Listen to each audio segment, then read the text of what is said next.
Hola, hola, buenas noches, ¿cómo están todos ustedes, queridos amigos de Urus Radio? Estamos aquí nuevamente con ustedes, transmitiendo desde la Ciudad de México su programa de la verdadera historia de México, hoy lunes 23 de julio de 2018, y estamos aquí con el profesor Francisco Mendoza, que ya saben ustedes, él es quien nos narra estas grandiosas historias de nuestro querido México. Aquí está, profesor, ¿cómo está? Buenas noches. Licenciada, buenas noches, con el gusto de estar aquí con todos nuestros amigos, un lunes más, y con usted, licenciada, y bueno, ya tenemos mensajes, varios amigos que ya nos están escuchando en este momento. Un saludo para todos ustedes. Sí, un saludo muy fuerte. Tenemos ya en el chat a Citlali Hernández, dice buenas noches a todos. Y pues bueno, dígame, profe. No, pues yo tengo por aquí rápidos saludos, Héctor Hernández allá en Cuernavaca, María Guadalupe Morales aquí en Ciudad de México, Erika, que nos está escuchando, es la primera vez que nos escucha. Gracias por tus comentarios. Y también tenemos a Enrique Leos Godínez, nuestro querido amigo Enrique Leos, un abrazo para ti. Tenemos a nuestra amiga Janet, también, un abrazo para ti, Janet, aquí en Ciudad de México. Nuestro amigo Jesús Arias también, Ángel, igual un abrazo para ti. ¿Quién más tenemos por aquí? Bueno, y a nuestros amigos de el grupo de Urus Radio, sí, el grupo de WhatsApp, un saludo para todos ustedes. Nos llegó un comentario, bueno, así lo vi así muy rápido, dice Sid, dice voy a toda prisa para escucharlos en vivo. No, pues muchas gracias. Nuestra amiga Isela también nos hace llegar un saludo desde el Estado de México, y nos está escuchando nuestra amiga Edna allá en Puerto Vallarta, Jalisco. Rafael Tavares también allá en Puerto Vallarta, Jalisco. Nos llegan mensajes: hola, buenas noches, saludos, primera vez que los escucho en vivo. Federico Davani Sánchez, Federico, cuánto gusto, qué bueno que estás aquí con nosotros. Mario Hernández, Zempoalteca, buenas noches para todos, en especial para ustedes. Pues muy buenas noches, Mario. Profesor, se nota que tenemos muchísimas ganas de comenzar el programa, así es que empecemos. También está Ger de Jesús Salinas, dice buenas noches, Lick Doris y profesor Mendoza. Quien decía del grupo de WhatsApp es Citlali Hernández, que ya está aquí con nosotros. También está Juan Carlos Pérez Carmona y dice buenas noches, presente en este interesante tema. Pues yo creo que es precisamente la prisa, sí. Yo normalmente no mando tantos saludos o leo el chat, lo lee normalmente la licenciada, pero es que el tema es interesantísimo, realmente interesantísimo. Es un tema complejo. La semana pasada nos decían algunos amigos, es que se nos dificulta esa parte de la historia de México, y que qué bueno que estábamos explicando cómo se dan esos movimientos del principios, pues, del México independiente, porque sí está un tanto enredado, y hay un montonal de cosas que platicar el día de hoy, por eso ya queremos iniciar con esa parte. También saludos a Angie María Camarillo, que nos acaba de enviar un mensaje por el Messenger. Ya, pues entonces... Adelante, profesor. Bueno, pues vamos a comenzar. La semana pasada nos quedamos, en esta segunda parte, nos quedamos hablando de la llegada de Santana al poder en México en el año de 1833. Bueno, es enredado, lo habíamos comentado la semana pasada, cómo se fueron dando estos movimientos. Y les decíamos ya en este programa que Santana, a pesar de que gana las elecciones, de que no se hacen elecciones como se hacen ahora en México, sino que la gente votaba por diputados, y los diputados eran los que elegían, ¿sí?, los candidatos, y al mismo tiempo hacían la votación. Quedaba como presidente quien más ganaba votos, y como vicepresidente el que quedaba en segundo lugar. Esto a la larga nos trajo muchos problemas, porque eran de partidos rivales, ¿sí? Eran los opositores.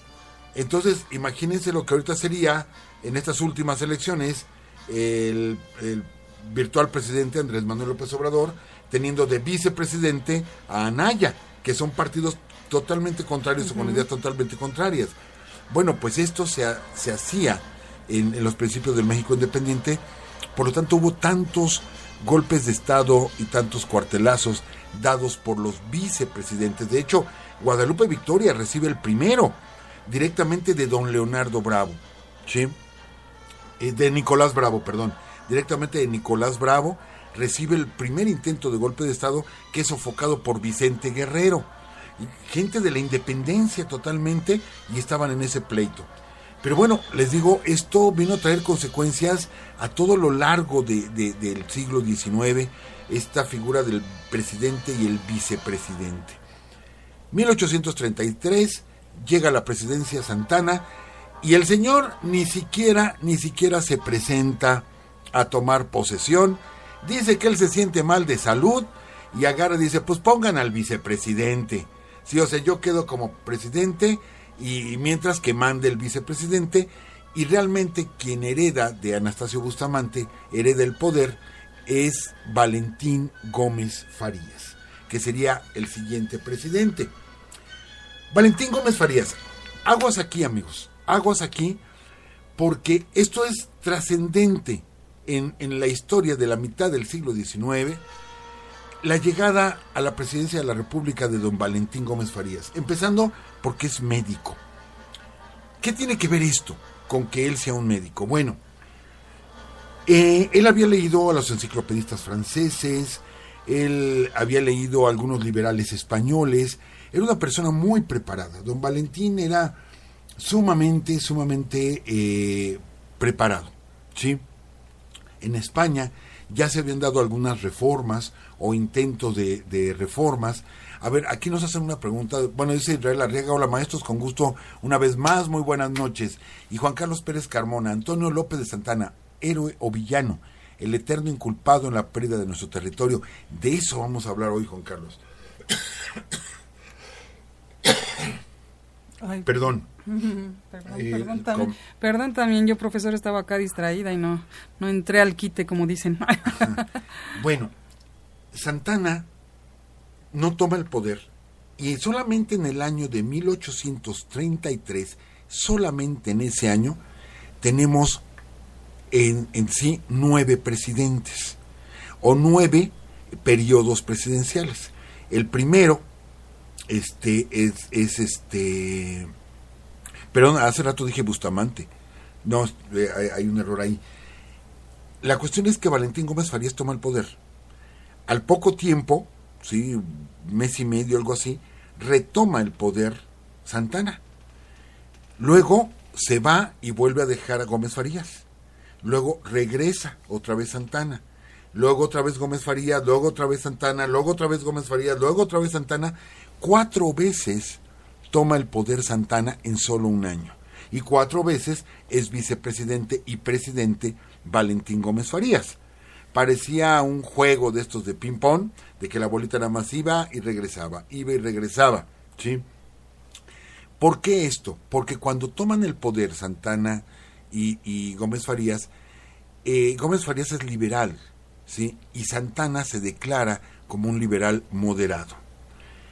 Pero le deja el poder a Valentín Gómez Farías, y aquí es donde viene lo que les digo, la importancia. Porque de pronto empieza a aplicar la primera reforma en México. Pero vean qué reforma. Estamos hablando de que teníamos la Constitución de 1824, ¿sí? Y viene la primera reforma promovida por Valentín Gómez Farías, donde va directamente, ¿sí?, sobre la desaparición de los bienes de manos muertas.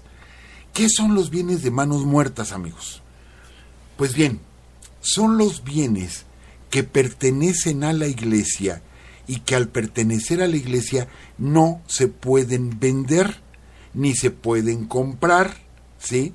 O sea, no se puede hacer ningún movimiento porque estos bienes de manos muertas están, digamos, regidos por la iglesia, pero pertenecen a Dios. Sí, amigos, veo la cara de sorpresa de la licenciada. Son bienes que pertenecen a Dios, por lo tanto no podemos vender los bienes de Dios, ¿sí? Y estamos hablando de iglesias, universidades, conventos, terrenos, haciendas, panteones, edificios de departamentos, etcétera, etcétera, que como llegaron por herencia a manos de la iglesia, ¿sí? Por lo tanto, no se pueden vender porque pertenecen a Dios, pero así está estipulado. No estoy poniendo yo el adjetivo, está estipulado. Los bienes de manos muertas pertenecen a Dios. Por lo tanto, no se pueden tocar. Llega el señor Valentín Gómez Farías, que detrás de él hay un personaje muy ilustre, sumamente ilustre, que nunca llegó a ser presidente de México, pero que vale la pena mencionarlo. Don José María Luis Mora. José María Luis Mora, que realmente es el cerebro que está detrás del presidente Gómez Farías. Es el cerebro que trae estas ideas reformistas, platica mucho, son muy buenos amigos con Gómez Farías y es quien va a dar este tinte ideológico a las reformas de 1833. Resulta que vienen protestas, inmediatamente el clero protesta, ¿sí? Los conservadores protestan, llega Santana y dice, a ver Gómez Farías, ¿qué estás haciendo? ¿Sabes qué? Te me vas de vicepresidente, déjame a mí a cargo de todo.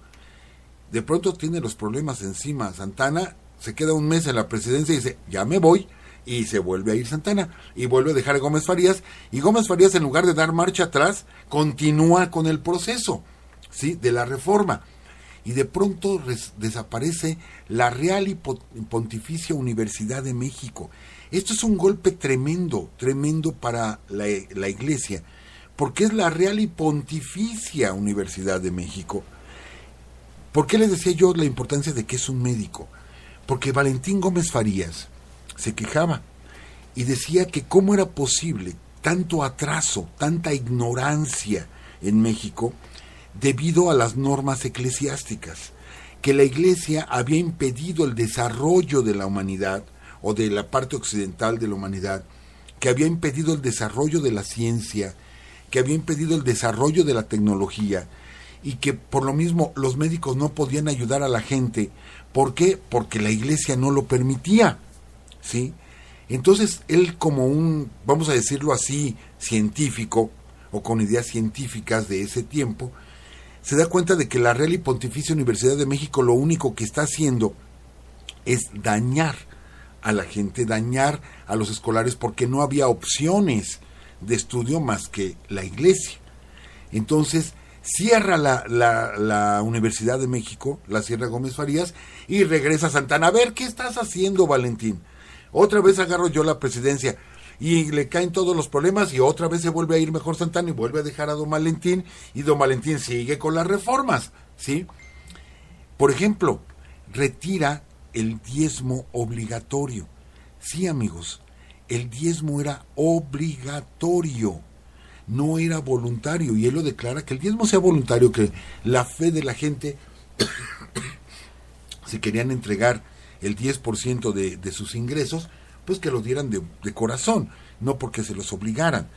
Entonces, las haciendas, todos retenían el 10%, pero como había mucha retención de impuestos por parte del gobierno, el gobierno le entregaba los diezmos a la Iglesia.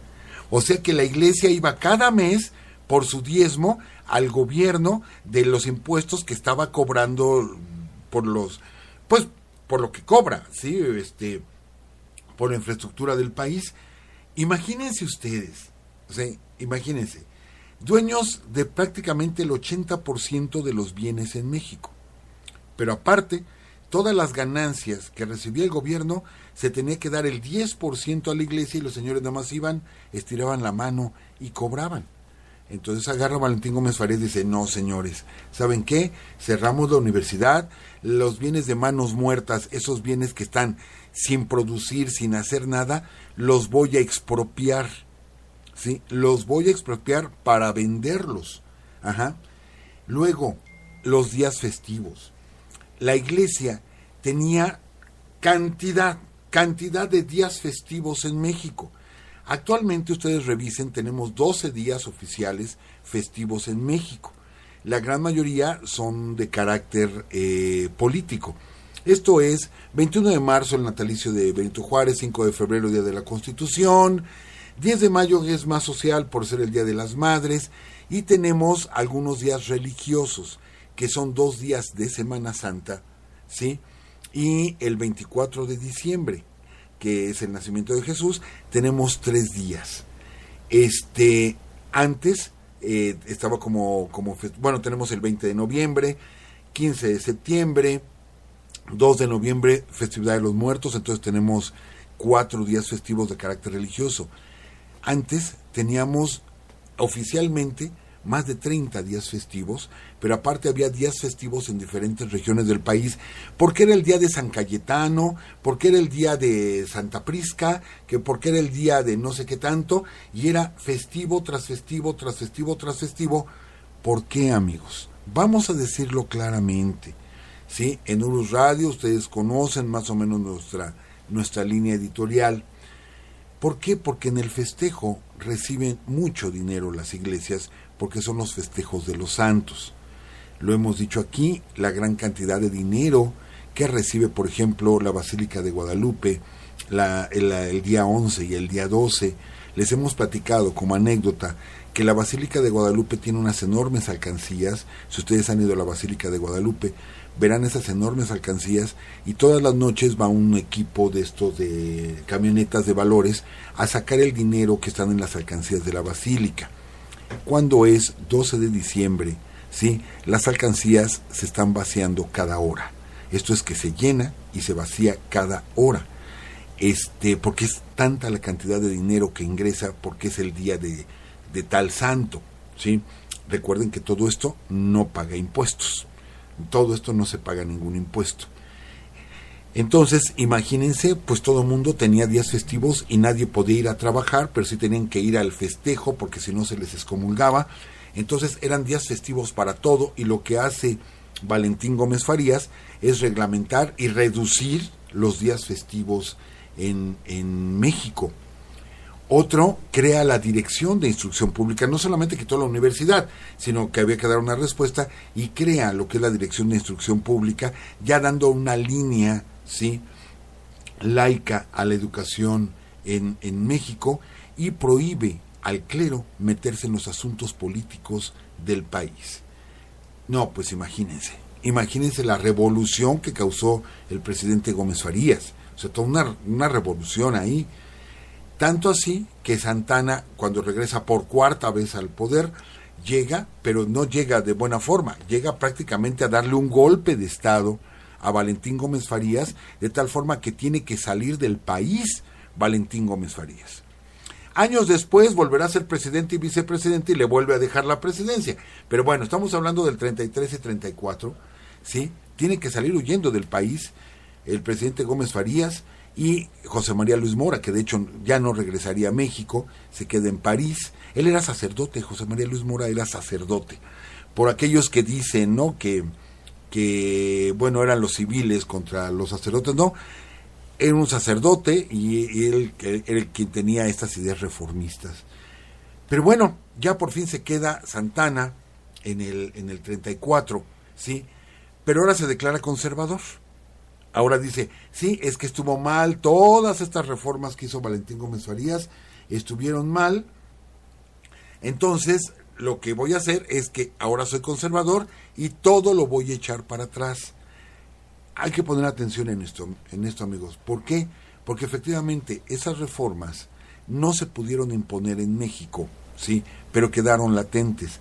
Estas reformas van a quedar en el 57. Estamos hablando de 1833, ¿sí? 24 años después quedan plasmadas en la Constitución del 57. Y es cuando se da la Guerra de Reforma. Pero esa Guerra de Reforma comienza con estas ideas, ¿sí?, de José María Luis Mora y de Valentín Gómez Farías. Llega Santana al poder, ¿sí? Y bueno, hay que hacer una aclaración. Estamos hablando del 34. Hay que hacer una aclaración, amigos. Roma, ¿sí?, el papado, acepta la independencia de México hasta 1835. Nótense, amigos, nótenlo bien. Roma no reconoce la independencia de México. no nos reconoce como país hasta 1835, y pocos meses después no le quedó otra a España que reconocer nuestra independencia. Acuérdense que todavía hubo un intento, la invasión de Barradas en el 29, todavía hubo un intento de recuperar México como colonia, y el Papa estaba de acuerdo, o sea, no nos reconocían como nación, ¿sí? Para aquellos amigos que luego dicen, o aquellos conocidos, que el clero siempre ha estado del lado de nosotros, pues no, ellos no reconocían nuestra independencia, les digo, sino hasta 1835. ¿Por qué? Porque la iglesia en México estaba manejada no tanto en Roma, sino por la iglesia española, o sea, la iglesia católica española.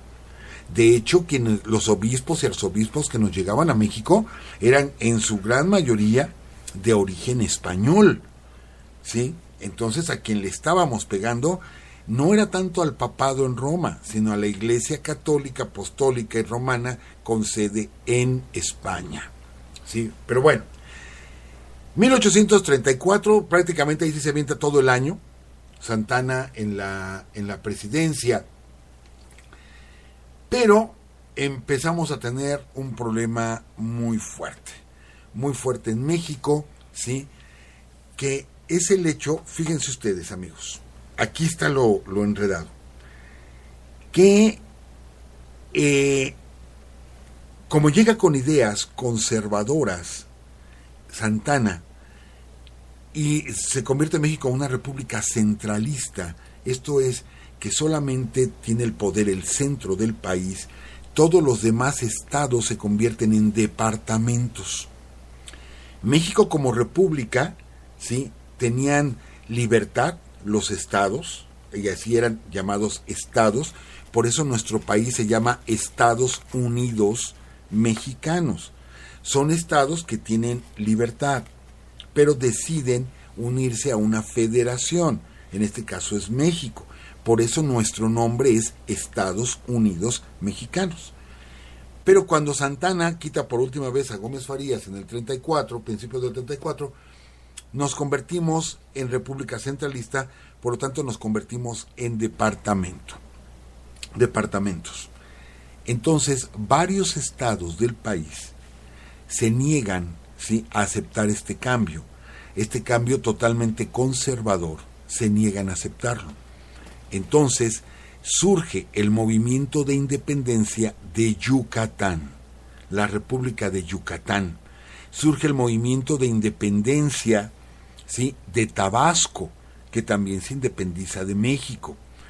Surge y le damos pretexto a Texas, ¿sí?, que dice, no me voy a adherir a una república centralista, a un país centralista, yo quiero una república federalista, y se segregan de México, aunque sabemos que fue un pretexto, ¿sí? Ellos ya tenían los ojos puestos en Texas.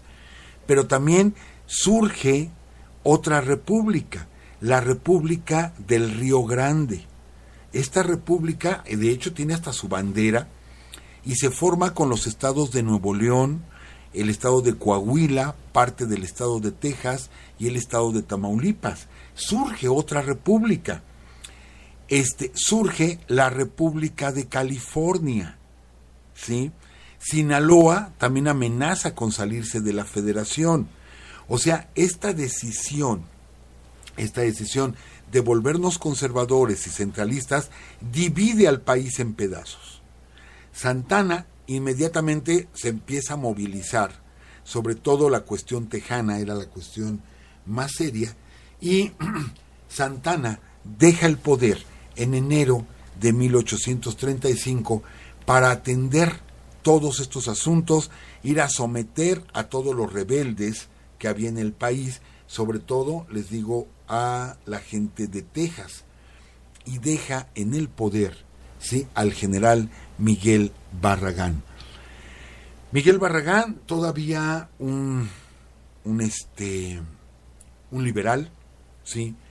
Miguel Barragán, que va a estar en el gobierno pues prácticamente un año, del 35 al 36, de enero del 35 a febrero del 36. Curiosamente, el presidente Miguel Barragán curiosamente es descendiente de Moctezuma Xocoyotzin. Y se casa, y su esposa es descendiente de Moctezuma Xocoyotzin, ¿sí? O sea, son descendientes en línea directa del último emperador mexicano. Ajá.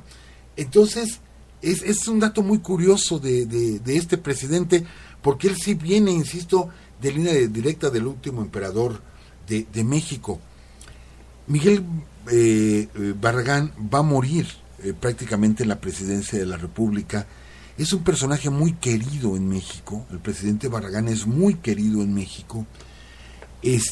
La gente se amontonaba afuera de Palacio Nacional, ¿sí?, para estar recibiendo noticias del estado de salud del presidente Miguel Barragán, porque la gente, insisto, lo quería bastante, ¿sí?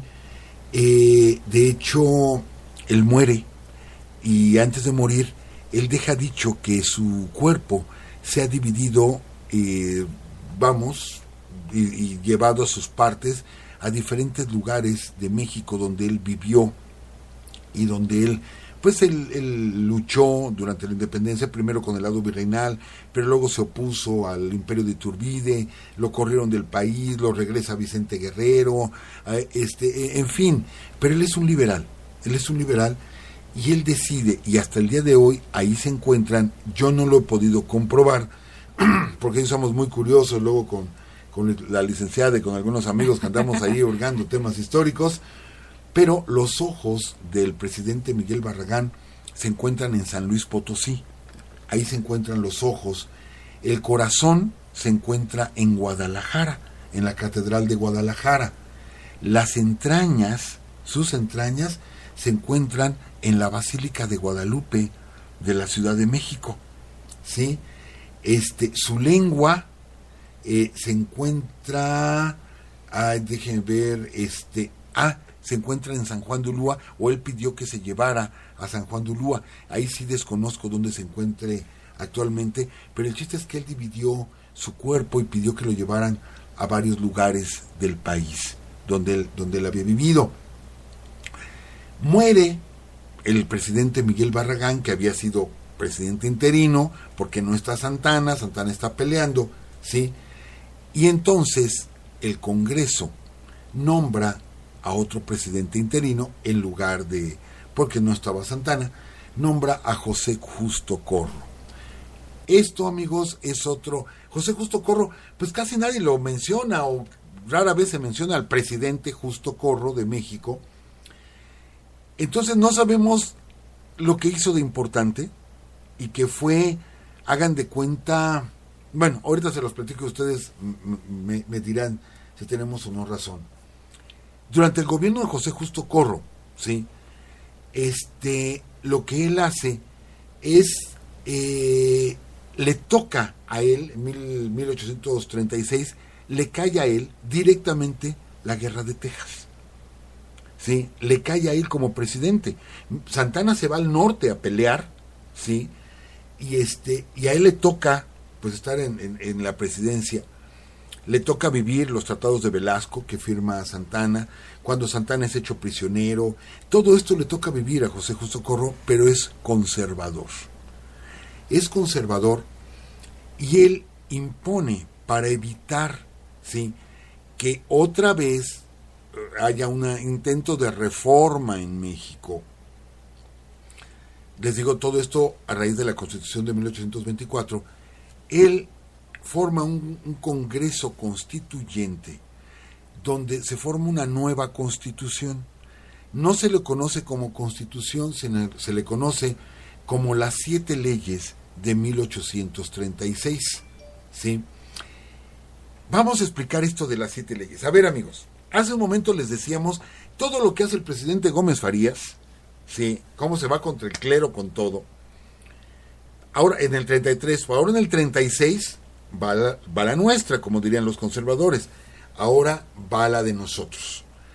Resulta que estas 7 leyes, estas llamadas 7 leyes, que realmente cada una de estas leyes tiene varios artículos.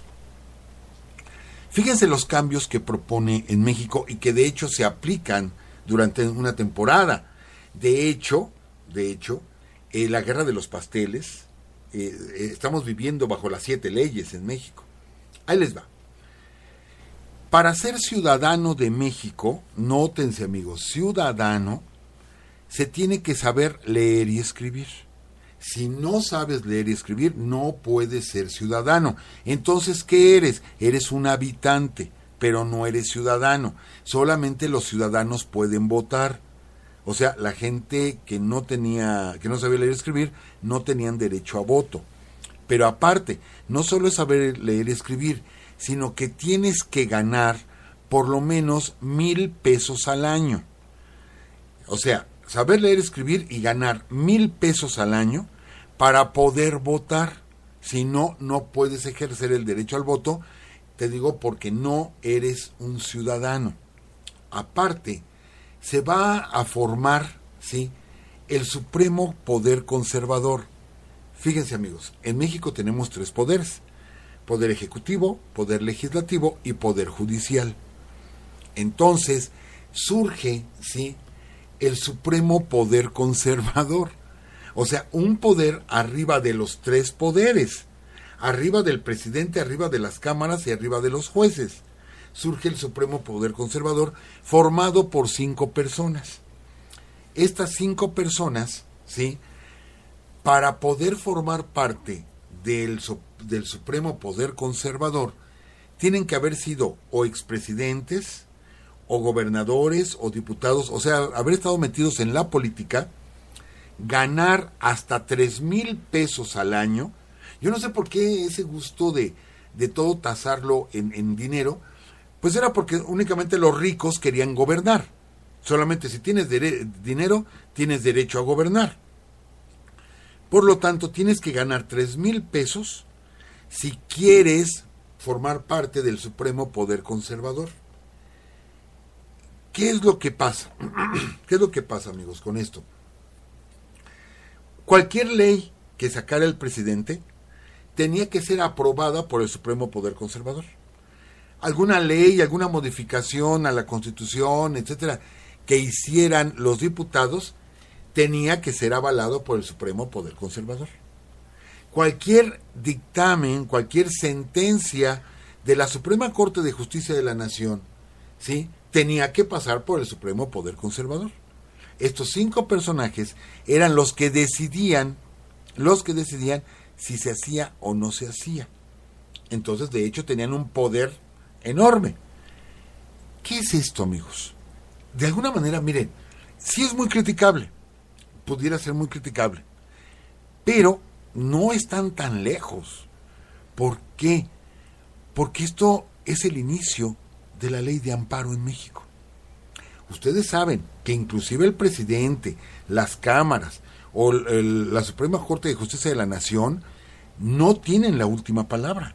Esto se llega, y esto nos lo pueden explicar mejor nuestros amigos abogados, siempre va un recurso que se llama amparo. Hay un último recurso que es el amparo. Que hemos abusado en México del amparo, sí hemos abusado de la ley de amparo. Pero esto surge precisamente, este tipo de concepto que puso en práctica varios países, no es origen mexicano, lo pusieron en práctica varios países, es una especie como de amparo, ¿sí?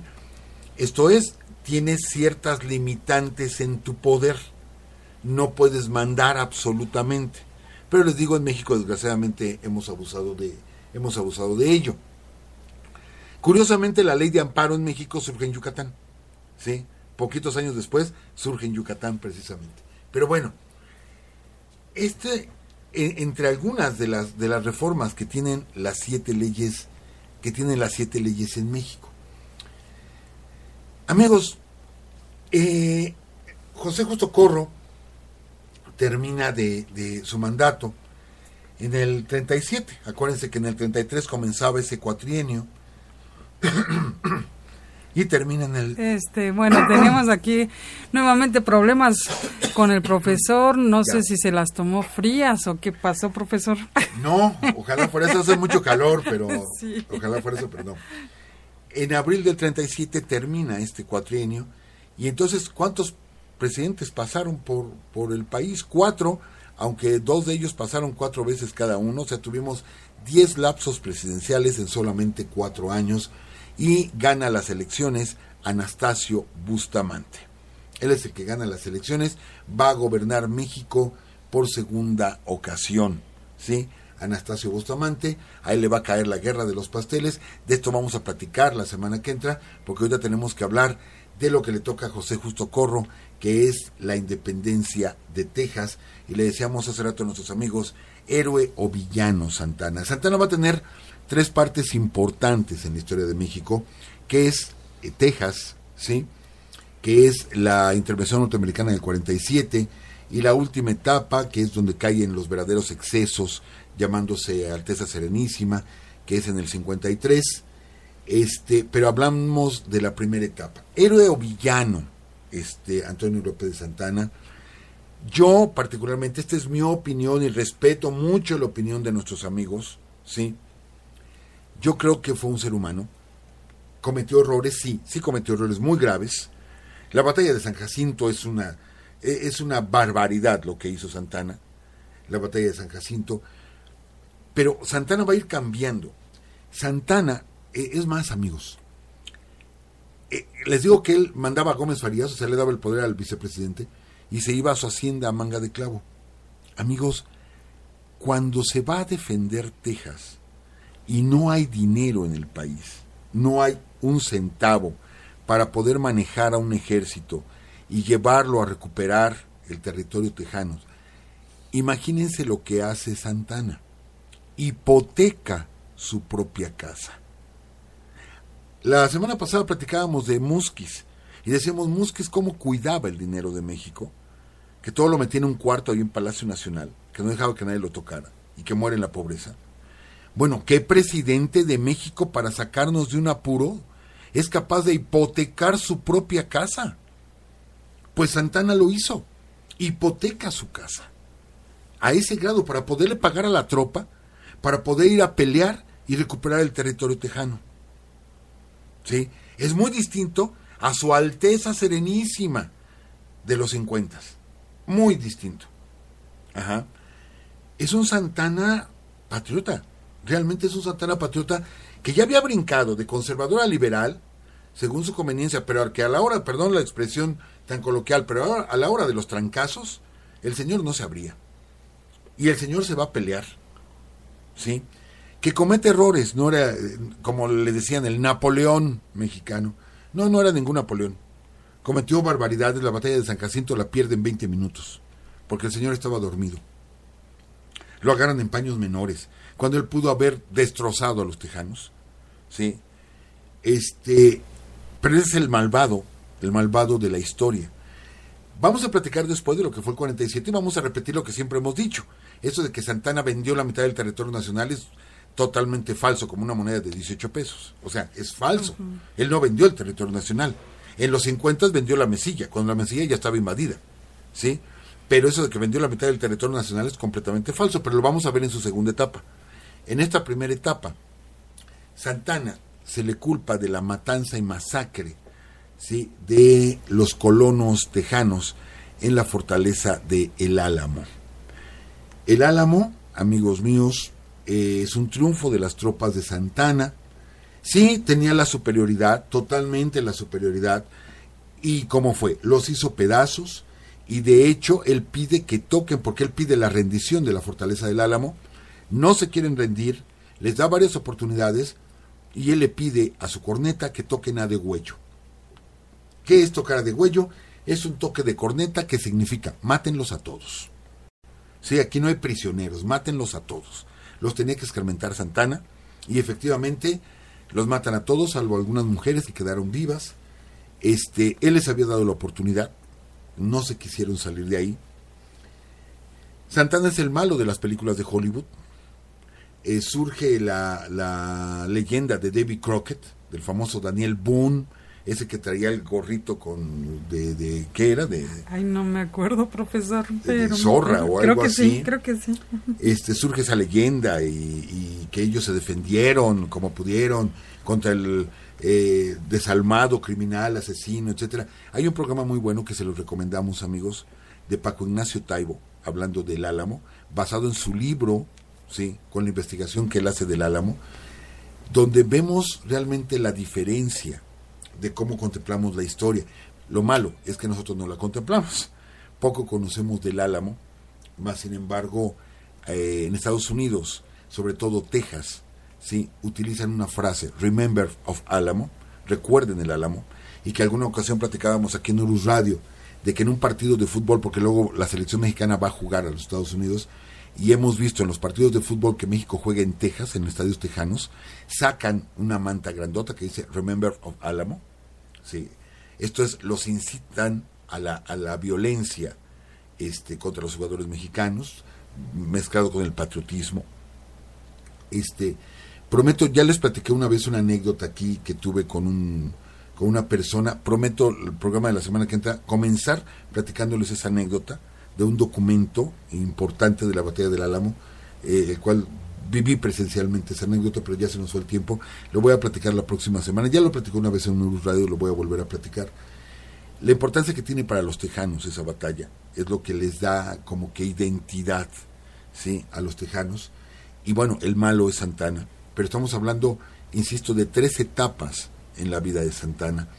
Esta etapa, pues insisto, él hasta hipoteca su hacienda, que yo los invito, amigos, si ustedes tienen la oportunidad un día de ir a Jalapa, Veracruz, precioso Jalapa, de entrada es precioso Jalapa, la hacienda de Manga de Clavo, que le quedan 2 paredes de pie, porque la gente habla de los tesoros de Santa Anna, y han hecho pedazos la hacienda, que nada más, de veras, nada más quedan 2 muros de pie, todo lo demás está derruido, pero la hacienda de El Encero, que era la otra hacienda de Santa Anna, es una preciosidad, amigos. Si ustedes tienen la oportunidad, insisto, de ir a Jalapa, vayan a la hacienda del Encero, está como a 15 kilómetros de Jalapa, un taxi los puede llevar. Yo tuve la oportunidad de estar en el Encero, de estar yo solo, era el único visitante, el único en toda la hacienda, ¿sí? Y pude caminar, pude recorrer por las habitaciones de Santa Anna, el comedor de Santa Anna, la parte donde él descansaba, sus baños, etcétera, y yo solo en toda la casa, yo solo en toda la hacienda del Encero. Hay vigilancia a la entrada, y no sé, a lo mejor juego un poquito con esto, pero casi me parecía verlo, porque hay un balcón en el que sabemos que se paraba para recibir los vítores, o cuando le decían que regresara al poder en México, y estuve de pie en ese balcón, y casi podía yo imaginarme, o me imaginaba a los mexicanos que iban y le pedían a Santa Anna que regresara al poder. Vayan a la hacienda del Encero, es un lugar histórico, gran parte de la historia del siglo XIX se fraguó en ese lugar, en la hacienda del Encero. Licenciada, se nos va el tiempo, ya después seguiremos platicando, se nos fue el tiempo. Sí, perdón. Se nos fue el tiempo, profesor, muchas gracias, fue bastante información, muy valiosa, hay muchas cosas que igual me sorprendieron, y pues bueno, vamos a dar una lectura rapidísima a los mensajes que nos han llegado de aquí en el chat. Está Ger de Jesús Salinas, dice: es un estigma que tenemos como mexicanos, le damos siempre preferencia a nuestros deseos personales o de partidos políticos y no le damos preferencia a la nación. René Martínez Rojas, buenas noches, licenciada y profesor. Hola, ¿qué tal? ¿Cómo estás, René? Profesor René. También Mario Hernández de Pualteca dice: tristemente es cierto, hay muchos santuarios donde se recibe mucho dinero en limosnas, más los que se cobran por misas, colegiaturas y otros servicios que dan, y si no se paga, no se hace no hay trámite alguno. Esa es la realidad. Pues sí, ya también lo habíamos comentado aquí. Bueno, el profesor no lo había dicho, y sí, es una triste realidad.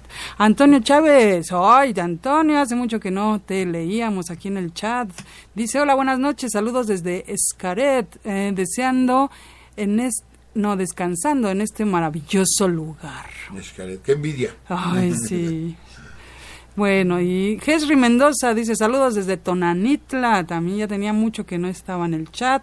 También Antonio dice: yo gané el libro que ustedes me enviaron del Álamo, firmado por ustedes dos. Fíjate. Todavía dice: excelente recomendación del libro y el documental de Paco Ignacio Taibo II sobre el Álamo. Mario Hernández dice, profesor, hoy los políticos sí empeñan, pero ¿pero qué dice? Pero lo que es de México. Pero lo que es de México. Así es. Sí, bueno, se nos está yendo el tiempo, nos queda bien poquito, unos cuantos segundos. También teníamos por acá otros mensajes que, híjole, se me perdieron. A ver si lo alcanzo a ver. Rapidísimo. Así, Angie, que es de Puebla, y Felipe Román Maldonado, él es licenciado en teología, que dice que está totalmente de acuerdo con nosotros. Eso ya fue un mensaje anterior, y dice, como siempre, es un gusto y un honor poder saludarlos, profesor Mendoza y Lic Doris. Bueno,